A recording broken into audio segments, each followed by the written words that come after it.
giving your game the best chance for success in the cloud. Now, obviously, there's lots of things about clouds we could talk about, but we're going to have Tristan from Amazon, who's going to be coming back on stage, and he's going to talk to us about best success again from their point of view. So, Tristan, my brain is not working with my mouth today.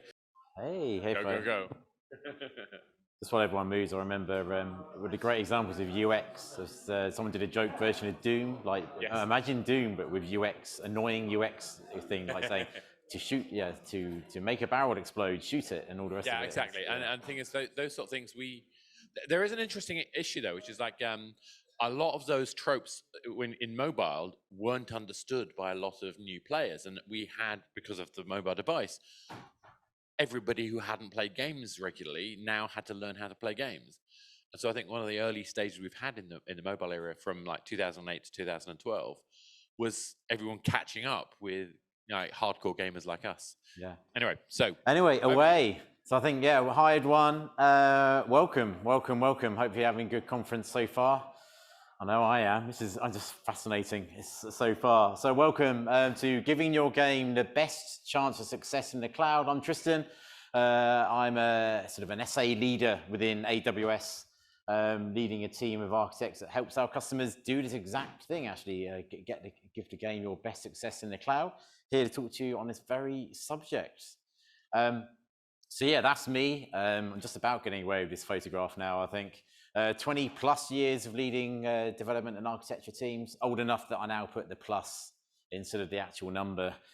And in fact, my first gaming device, Atari 400, back in the day. So that's what there began my love of games. Favorite game, which we'll revisit later, Pool of Radiance on a Commodore 64. No idea if anyone else remembers that game. A few flickers of recognition. But I'm trying to revisit and rekindle this. So if anyone has any sort of RPG suggestions, currently trying out Divinity Original Sin 2. If nothing else, when you come and talk to me later, then please help me with that question. I'd really appreciate it. And favorite launch back in the day, and I was even discussing this with Oscar, Dream Arena for the Sega Dreamcast. I was part of the team that built that thing. Basically, internet access for a games console. Who'd have thought that would then become a thing? But then it was. Before its time, unfortunately. So the agenda today, I'm going to give a quick introduction to AWS Game Tech and what that is.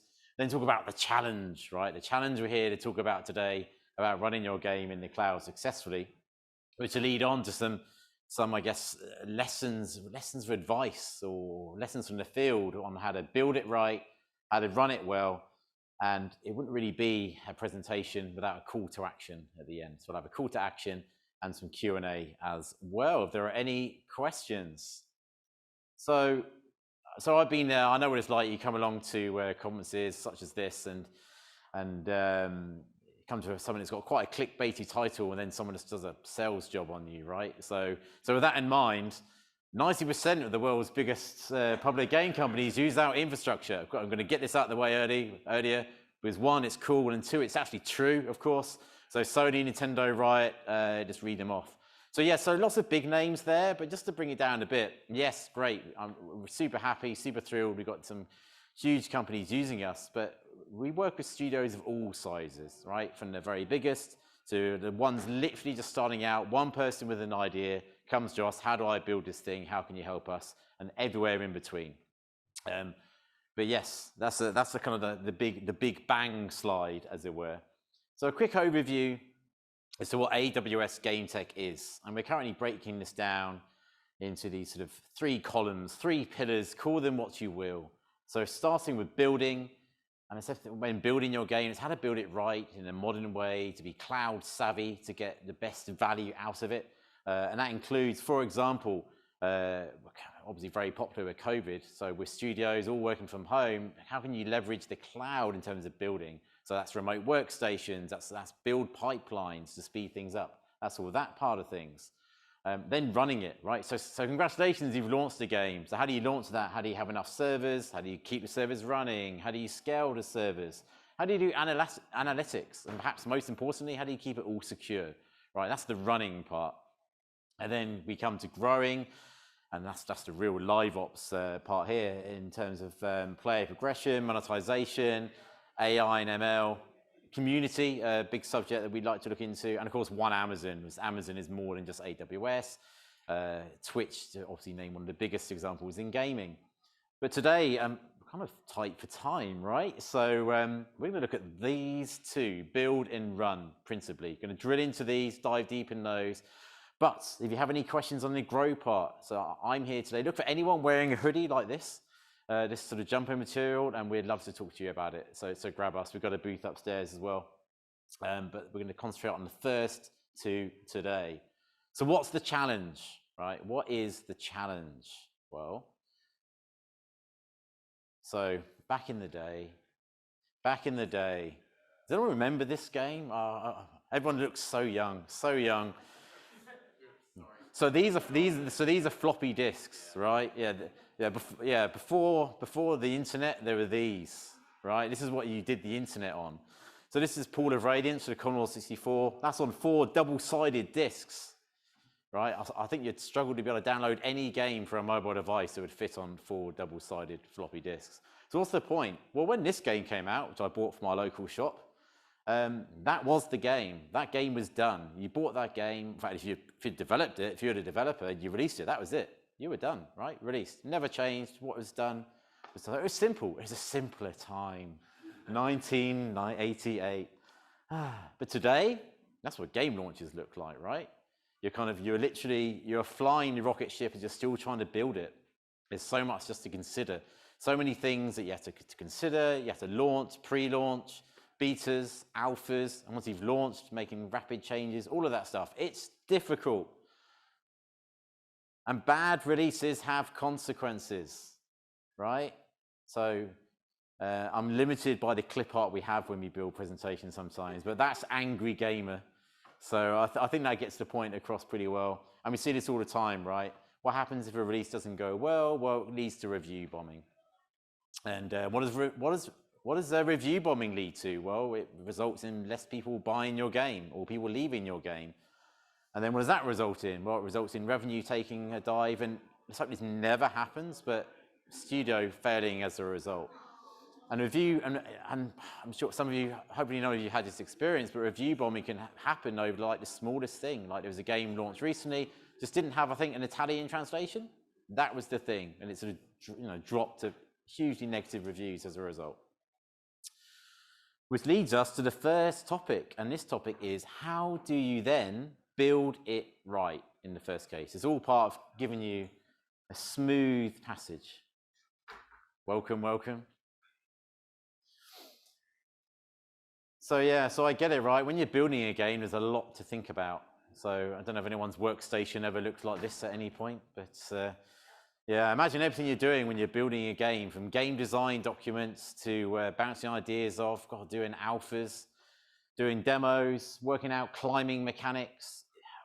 Let alone the fact that is your game actually fun, right? You've got to think about all these things. There's a lot to think about. But in the immortal words of Benjamin Franklin, you may delay, but time will not, right? So I encourage you strongly that you should be thinking about this stuff if you're not already, please. I know I'm biased because I work for the company that's like selling this stuff, but I genuinely care about this, right? It's from my background in gaming.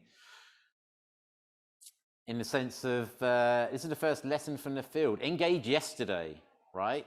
In terms of who you intend to work with, in terms of like cloud working, be that in terms of game server hosting. Maybe that's to do with analytics, right? We had a talk a bit earlier in this session about analytics and how important they are. Please, please, please engage with whoever that is, and hopefully that's us. We'd love it to be us. Engage yesterday was where we see the most success with customers. And so this is the whole point here, is that we work with customers that have amazing successes, and we love those customers. We love the customers where it doesn't always go so well for them. But the lessons we learn from that is that those that work with us right from the beginning, and right from the beginning could be when they've got an idea, or they're just thinking about how do I do this thing? How do I launch this successfully? How do I grow this? How do I monetize this? Those that start early and start having those conversations where it's open and honest, really. Open and honest conversations, a partnership, as it were, leads on to success. And so if nothing else, have these conversations. So even if that's us, then great, but all the companies that are upstairs here to help you, then please engage with them, as I hope many of you are.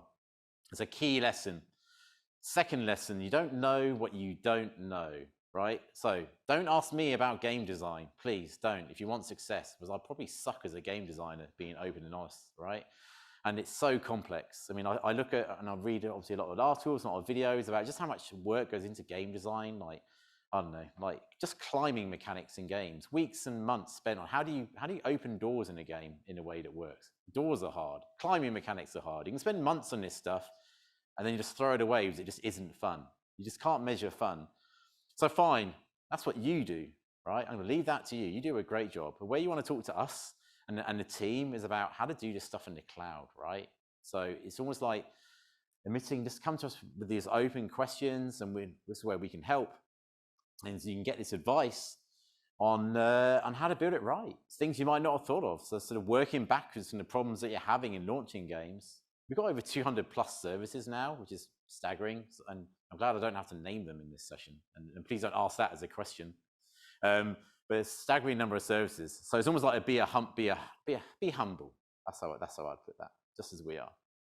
Third, and this is my favorite one, plan for success when you're building your game. Because I really hope that every one of you that's building a game right now, or maybe launched or planning to launch, it goes phenomenally well. And so let's take the example of a multiplayer game. Just make sure that when you're architecting and when you're building, you're assuming that you do get millions of players. Because you never know when success is going to come. I mean, you might assume a trajectory where you launch a game and it just sort of starts, just sort of meanders along a bit, and then maybe gets picked up by a few people and it just grows. And you can handle that and you can build for that, and then great. It doesn't always happen that way. What about one of the top streamers on Twitch picks up your game on like day one, advertises it, and suddenly you've got millions of players? Are you ready for that? Have you built for that? Have you assumed success in mind that they can just absolutely go off the charts? And we've seen sleeper hits as well. Among Us is a classic one, where that game came out, played by like sub 100 people, then suddenly got picked up and just went bang. And look at that game go now. So here's an example of this sort of anti-pattern. So yeah, you may build your game architecture and you may just think, you know what, it's launch day tomorrow. We left it to the last minute and spent loads of time designing and building my game. And about a week before launch, someone says, oh, we need to have some architecture to run this in the cloud, I guess. We'll run it somewhere. So let's just throw up one server. Let's throw up a database. That'll do us. It's launch day tomorrow. That's fine. It's fine. What can go wrong? What can go wrong? And then it goes really well, which is great. So let's just make the server bigger, and let's make the database a bit bigger. The thing is that if you scale vertically, it only goes so far, and then kind of this happens. It all goes a bit wrong. And believe me, we have servers, like individual servers, with terabytes of just RAM and more CPUs than you can count. But in terms of architecture patterns, that's not the way to do it, right? Being open and honest, that's just not how you do it. But we can help. Here's one I prepared earlier. So we're going to start talking about architecture and building things right, and that's exactly where sort of my team helps, along with the wider AWS. So here on the left, this is really simple. On the left, mobile phones, or happy gamers with their mobile phones, whatever devices you're on. Got some security services at the front, Amazon CloudFront. So if you're serving like media to your game, you need a way to do that sort of quickly and cost effectively and performant across the world, then brilliant. And it's elastic load balancing. So what does this mean? Well, great. So if you have just one player playing your game, boo, we don't want that. But then, yeah, just spin up just to one server. That's all you need. Have millions of players across the world, and we spin up even more. Brilliant. We have a serverless database at the end. So you don't even have to worry about how big that is. That would just scale. We'll handle that. That would just scale. Happy days. So that's really simple. And again, started with conversations early on in the process to help get this built. Okay, we can make it even simpler than that. What about if you don't care about servers? You don't want servers at all? You just want to manage servers, and that's a very popular conversation with customers, right? You've got enough to worry about building the game. When it's running, you just want to throw it somewhere, have it run. So Amazon Game Lift, that's our managed sort of game hosting solution. That will handle the servers around the world, spin them up, spin them down. Just give us the code. Just give us the code. We'll sort it out. And again, just make DynamoDB bigger. It's just bigger to look better on the slide, to be fair. It's not bigger for any other reason on this one. So that's making your life nice and easy.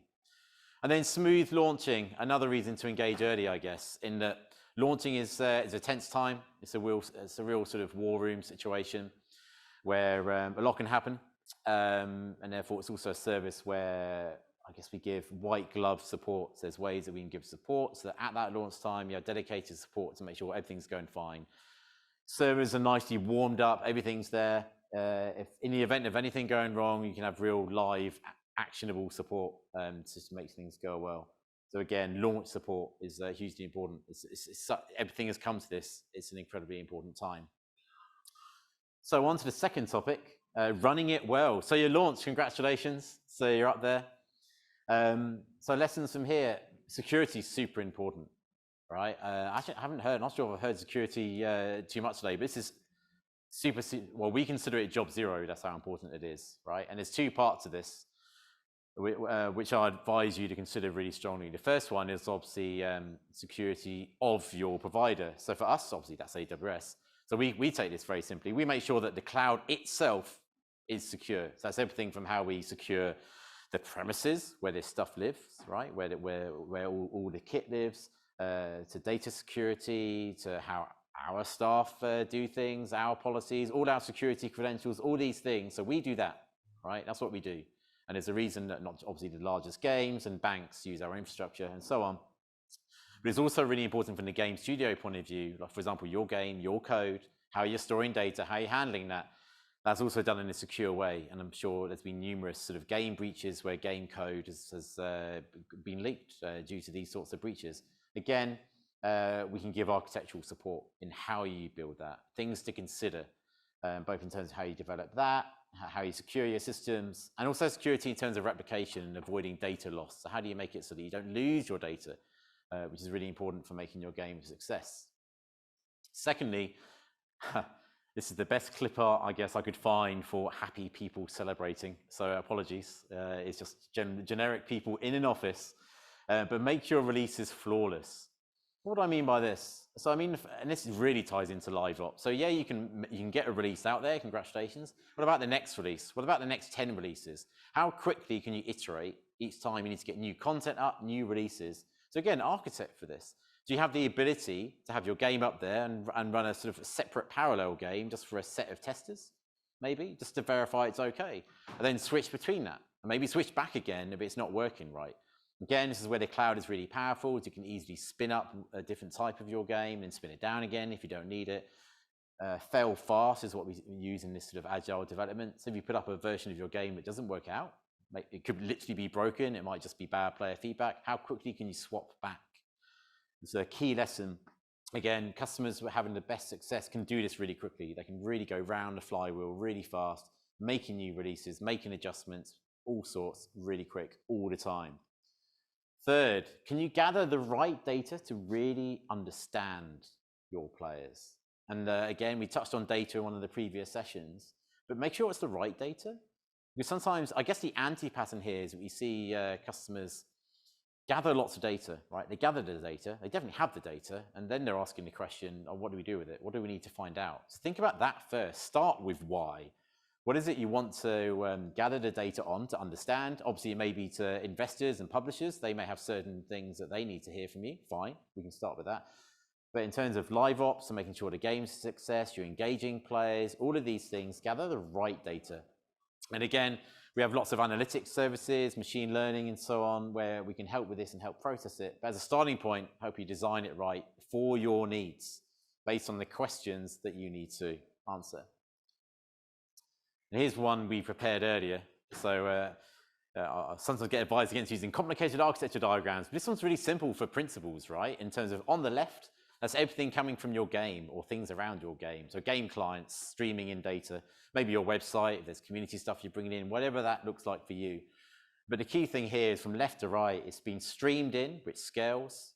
So the idea is you have 1 event a second, if you have 10, you have 1 million, whatever it is. And this is based on what Epic used, by the way, just to demonstrate it does scale. All the way to the right, goes through analytics, gets transformed, gets stored, obviously.